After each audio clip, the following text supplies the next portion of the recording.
So I'm recording from Denmark, which is a country that is in complete lockdown.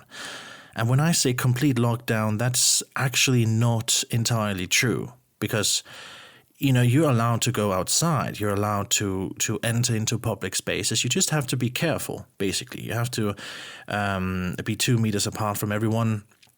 You have to not touch your face. All of these things we already know. But the thing that's tricky to me is, how to react in this situation. Because when I look outside my window, I see people going about their day. I see people who walk. No, they don't walk. They stroll about. I see even kids playing. I see parents walking about with their kids. And everything seems normal to me. But then I log on to the news media of my country, and everything is just, breaking news. Everything's yellow and black, and everything's just meant to grab my attention and to tell me how terrible the coronavirus is all around the world, not just in Denmark. So I'm sort of stuck between panic and calm.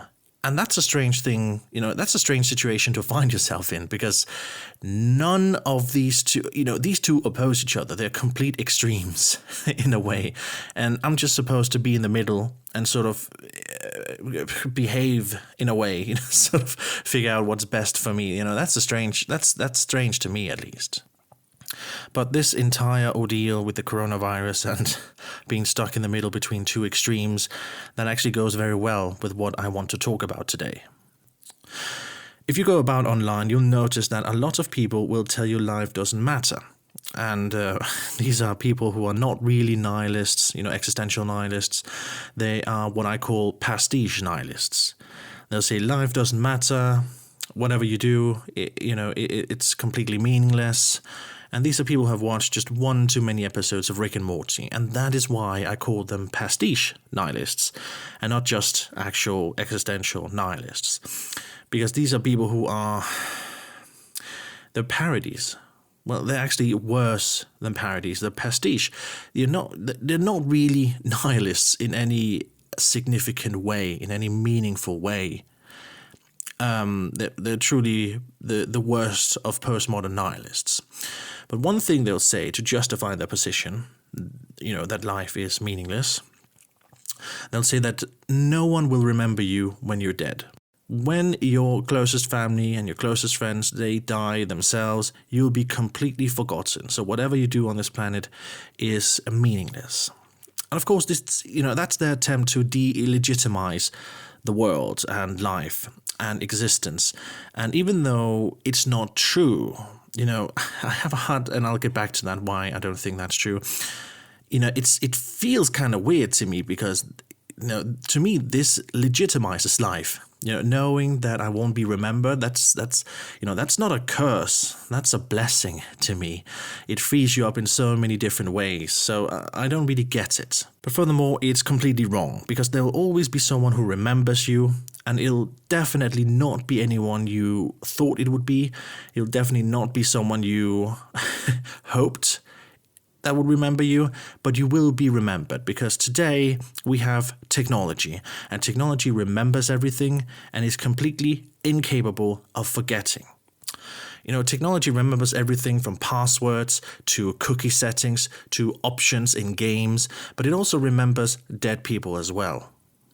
As we speak right now, there are hundreds, thousands, millions of ghosts trapped in our machines.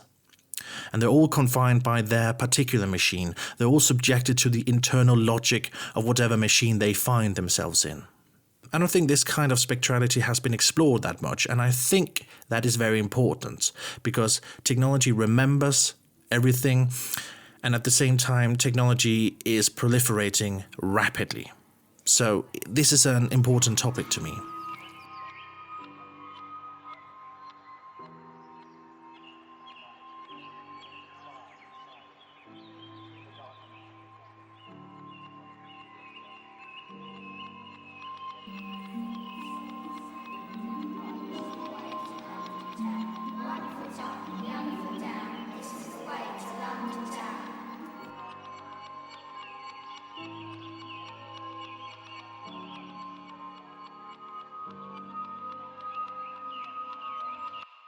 And I just want to focus on 3 cases. The first one is the Korean mother who got to meet her deceased daughter through virtual reality. I'm sure you've already seen it on the internet. It's very popular. It's spreading a lot right now. It's going viral. But basically, this Korean mother lost her daughter when the daughter was 7. She died due to a rare illness, to a rare disease, and everything happened within a month. The girl's demise was so rapid that no one could really have the time to process it.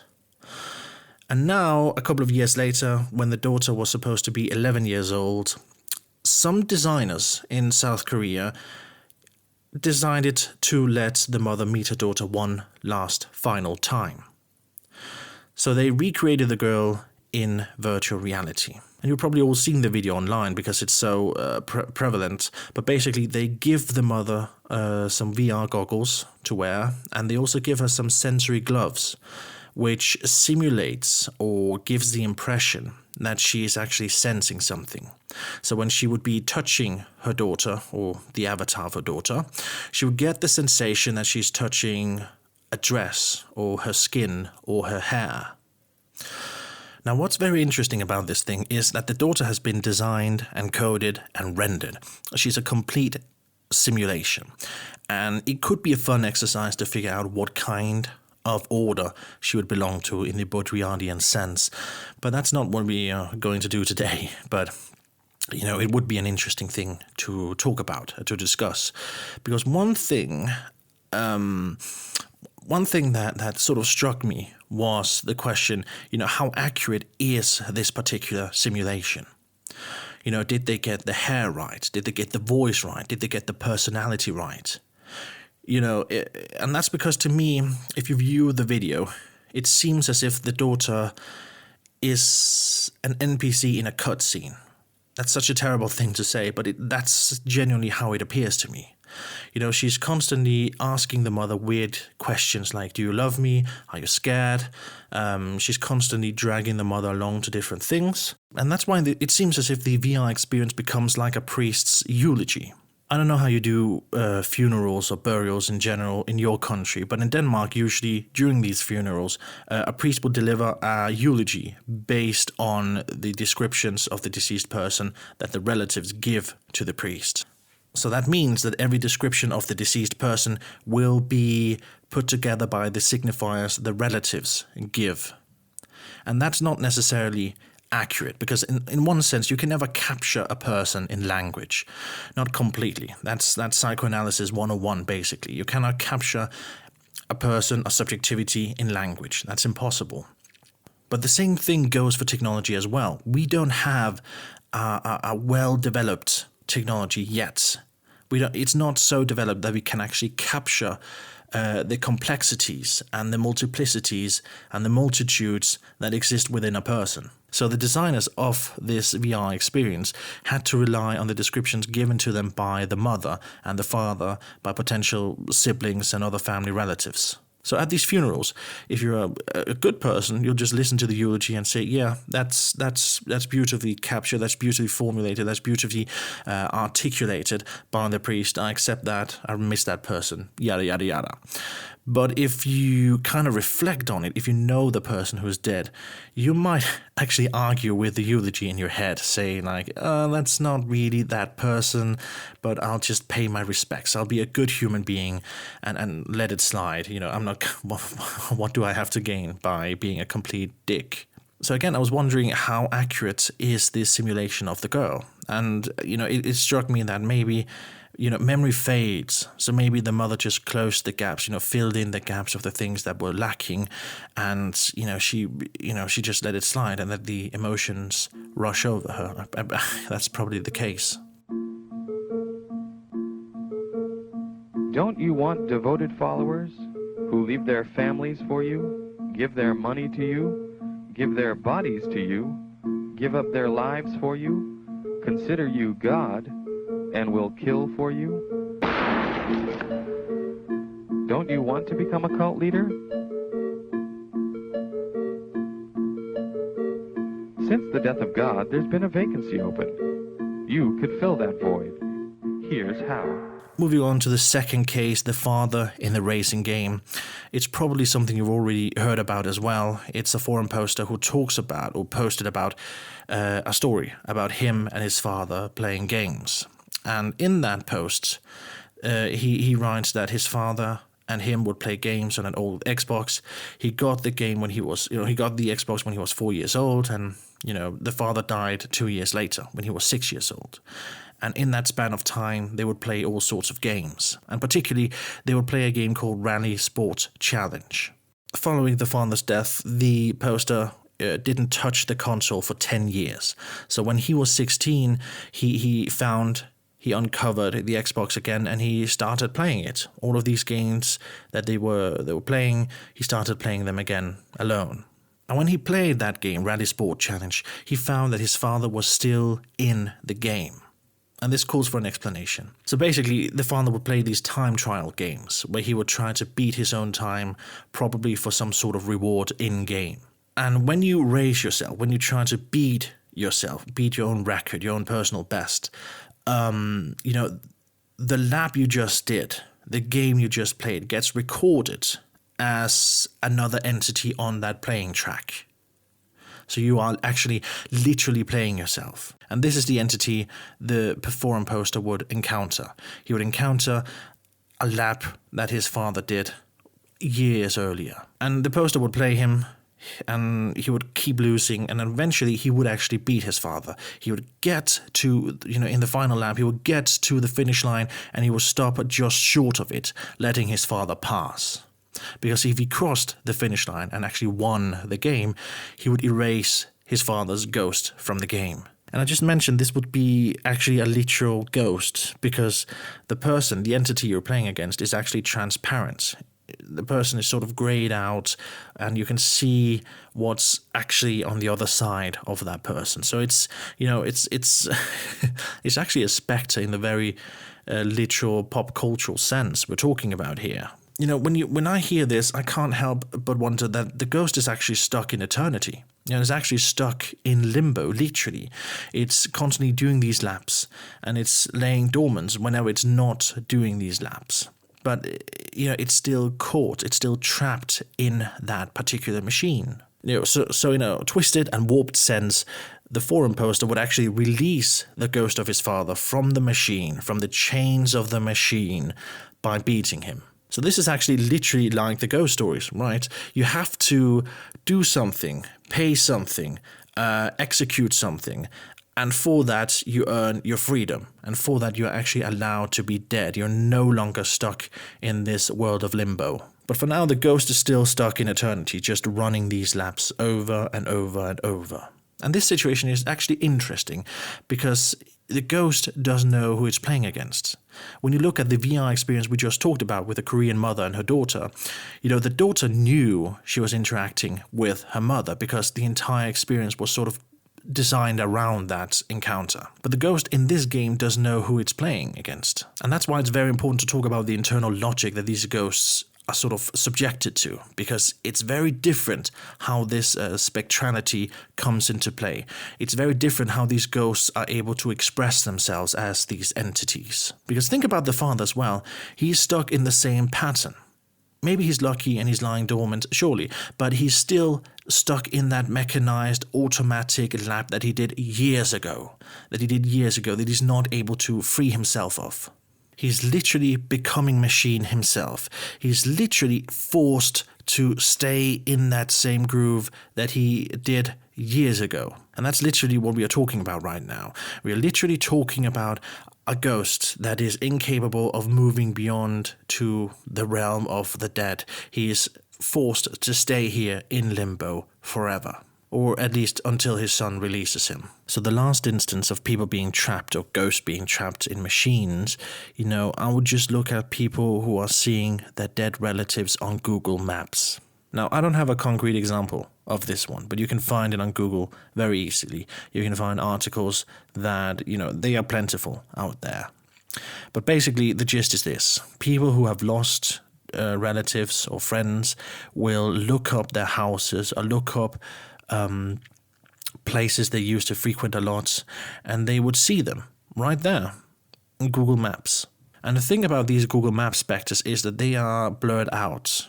Google have these rules about privacy that the company has to follow, and that causes them to blur out the faces. So that means that for the relatives, the ones who are left behind, they will see the person and they will, everything about that person screams to the world that it is in fact that person. The way they stand, where they stand, what they are wearing, etc. So in a way, the watchers are denied access to this single defining feature, the face. And with these images, they are so close to what they desire. But they are so far away at the same time. Of course, everything seems as if it is that person, but you are denied that unquestionable certainty just by blurring out that face.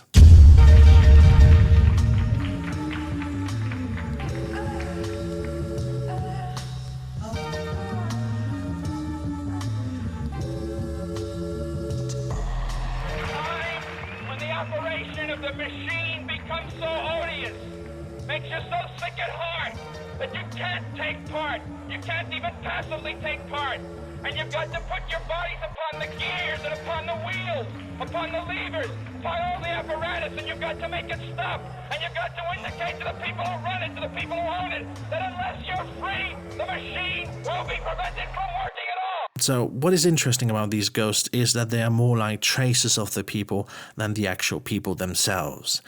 The machines makes it hard for the ghosts to express themselves. It's hard being a spectre because you are confined to such a small space. It's a strange non-existence or unexistence because you are literally a material ghost. You are stuck not in the analog world, but definitely in the digital world.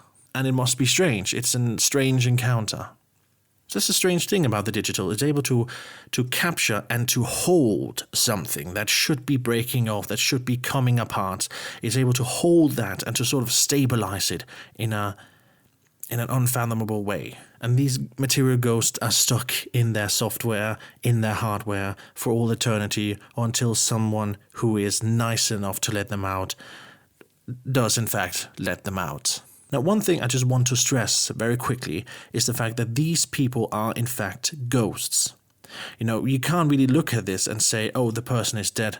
This is just some residual aspect or some remnant of them. But the person is actually dead. That's not, we can't really talk about anything metaphysically appropriate for this situation. But I say, yes, we are actually able to do so. Because this person, this ghost, this spectral entity has causality. Of course, the person is dead, but the person is also alive. These ghosts occupy a middle ground, a space in between these two positive terms, life and death. It occupies a space in between which is strange, which is enigmatic. But the ghosts, they do have causality. They do impinge on the world. They are, in fact, actualized entities, and we have to engage them with that in mind. One thing that sort of struck me in this is the fact that our technology, has presence as its defining underlying presupposition. You actually have to be present in order to use technology.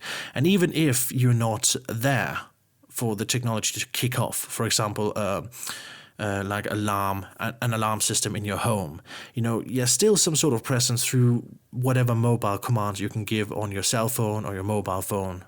Technology has this presence as its center. And even if the technology is automatic, at least in this day and age, it still relies upon some sort of presence if it breaks down, or if it malfunctions, or if it needs upgrades. And that's why we can actually say that our technology is completely ill-equipped to deal with the dead. I'm reluctant to bring into the equation this notion of différance of Jacques Derrida, but there's definitely some of it at play here. This is in fact what allows free play to happen. This ghostly entity which is neither here nor not here. Because whenever we have these metaphysical binarities, life and death, that's one of the most fundamental ones of these binarities. And that's exactly what the ghosts challenge. That's exactly the binarity that ghosts and the spectres, they challenge and they question it. Because on the one hand, these spectres differs from these two positive categories. They're neither dead, but they're not living either. There's something in between. There's something else. And on the other hand, there's a case of deferring going on here, because they're actually deferring signification, they're deferring meaning, and they do so by being these entities in between. You have sort of destabilized the center. You have sort of put the center outside of the structure itself, because dead or alive, these things, maybe they don't make as much sense anymore as they did before, at least in this regard of technology. Of course, and this is in line with deconstruction itself, of course, these two categories don't just go out of style. You can still talk about life and death, but the fact is that there's something that offsets the meaning of these two. There's something that sort of kickstarts this chain of signification, this line of signifiers.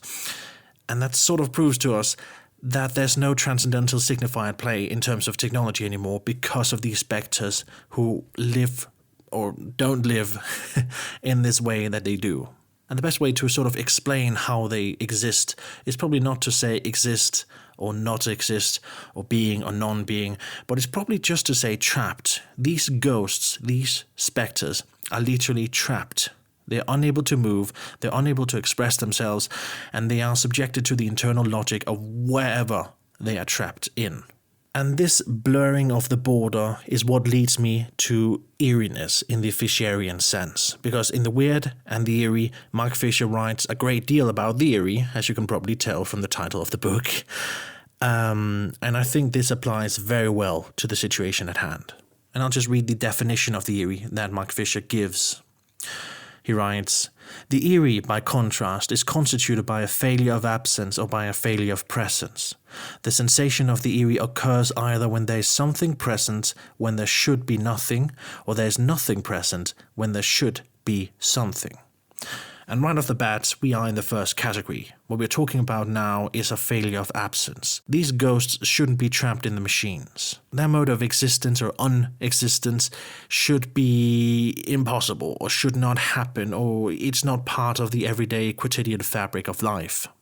Mark Fisher actually goes on to say that you need speculation in order to uphold eeriness. Eeriness is founded upon speculation. Whenever the enigmatic, strange character goes off, or something is revealed about whatever's going on, the eeriness dissipates. And there's a sort of strangeness about this, because ghosts and technology shouldn't really function together. Because one is completely immaterial, at least in some sense, and the other one is completely material. But, through that interplay, through the rays of sunshine that Donna Haraway talks about, technology works through this ray of sunshine. There's a broader breakdown going on between immateriality and materiality. That's what's at play here.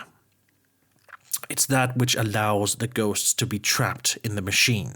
In a Cyborg Manifesto, Donna Haraway says that we can, recognize cyborgian relationships or cyborgian entities through that border breakdown between materiality and immateriality. Because our technology is now becoming so complex and so small that, she refers to it as, it's running on rays of sunshine.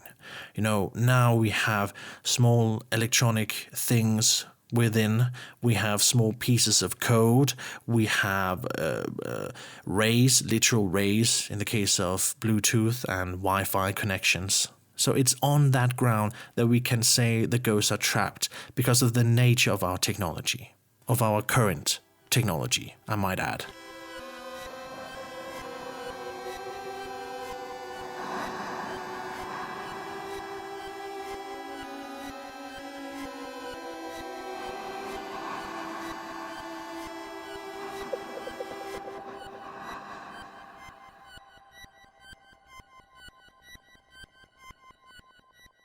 So the questions naturally revolve around, what constitutes living and what constitutes death, and how is technology able to capture that within its own internal structure? That's a strange question to ask, and there's a set of sub-questions that sort of prop up whenever you ask that central question.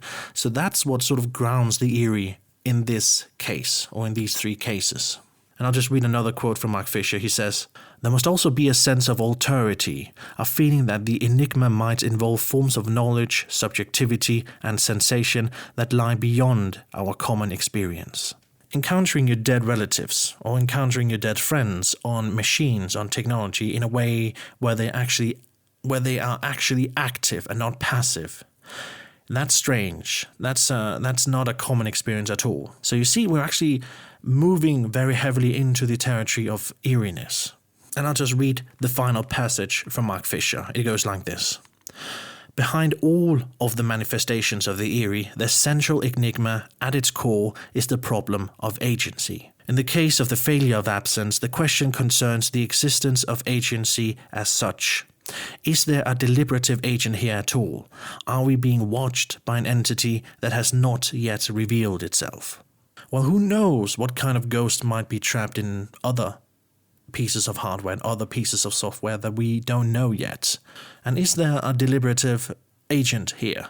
In some of the cases, yes. With the South Korean mother, definitely. A deliberative agent was definitely present. The girl was more active than the mother. The mother was crying, trying to sort of register what was going on. But the girl was very active and showed her around and asked her questions. She was much more active than the mother herself, actually. And from then on, in the case of the father trapped in the racing game and the Google Maps ghosts, their activity sort of fades a bit. The most active in that situation is the player or the user, not the ghosts themselves. They are either mechanized or sort of frozen in place.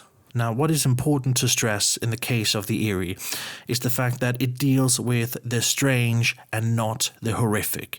Mark Fisher, and I'll just quote him for the last time, this is really good stuff. He says, "This fascination usually involves a certain apprehension, perhaps even dread, but it would be wrong to say that the weird and the eerie are necessarily terrifying." And you can see that in these three cases. All of the people experienced some kind of strangeness. Absolutely. But they also experienced some sort of happiness too.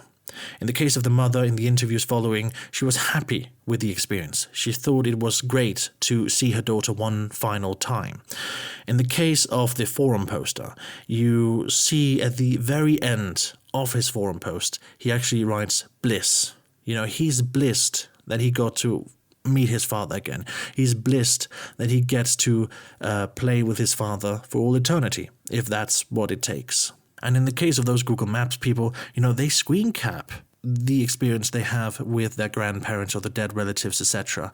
They keep those copies on their computer because Google has a tendency to update Google Maps and to take new pictures. So definitely, none of these people experienced anything horrific or anything terrifying, but it was definitely strange. But at the end of the day, it seems to me that it was a very positive and life-affirming experience as well. So if you go to the video of the Korean mother, you'll encounter a lot of comments, not all of them, but you'll encounter a lot of the comments which ask, why would she do this? Why would she deliberately go into this exchange with her designed and rendered daughter? Why rip open something that should be closed and that has been closed for some time? And the answer to this is, nothing's really ever closed. We have to remember this. Nothing is ever really, truly closed. Free play roams about. There's a lot of openness. There's a lot of play. There's a lot of room for signifiers and entities and metaphysics to play around. And technology gives us this opportunity to play. It gives us room to experiment, to try out new things, and to reach towards the limit experience. Technology gives us these new ways of being subjects and of encountering other subjects.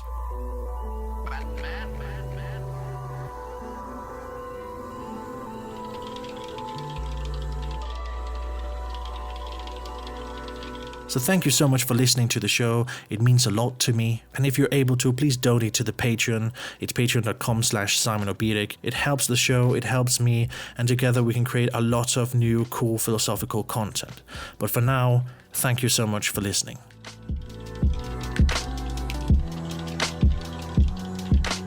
I ain't afraid of no ghosts.